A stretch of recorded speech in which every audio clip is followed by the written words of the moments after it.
Ladies and gentlemen, and welcome to The Explainer.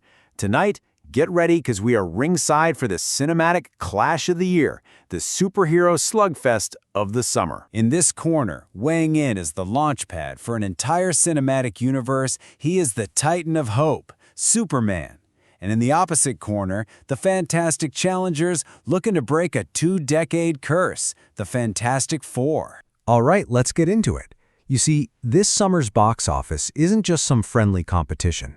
Oh no, it's a high-stakes prize fight for the very soul of the superhero genre. The opening bell rings on July 11th with DC's Superman. And then, just 2 weeks later, bam, a right hook from Marvel's The Fantastic Four, First Steps.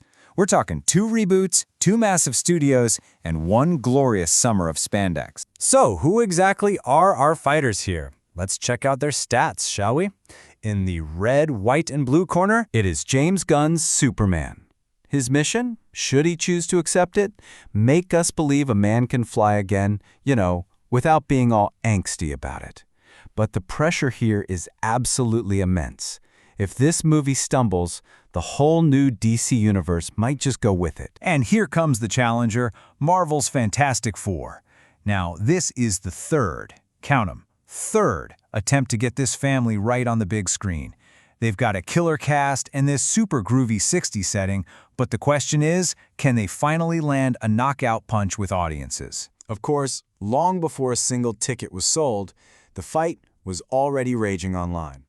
The internet basically became its own boxing ring, with fans passionately duking it out over who had more to lose. So in one corner of the internet, you've got the argument that Superman is carrying the entire future of DC on his very broad, caped shoulders.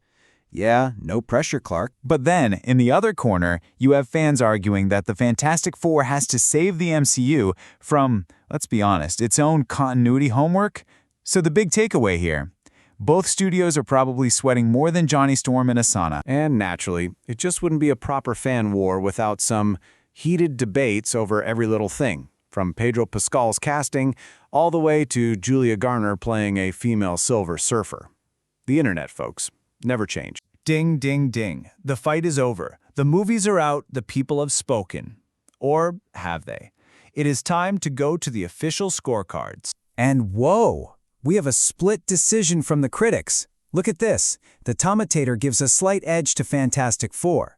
But then other sites like Metacritic are leaning towards Superman. Man, this one is coming right down to the wire. Okay, but what about the audience score? You gotta be kidding me. It's a dead heat. Both films are tied at a whopping 92% on the popcorn meter and a 7.6 on IMDb.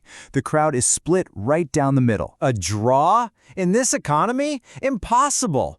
The internet wasn't built for draws. No, it demands a clear victor and endless angry arguments in the comments section.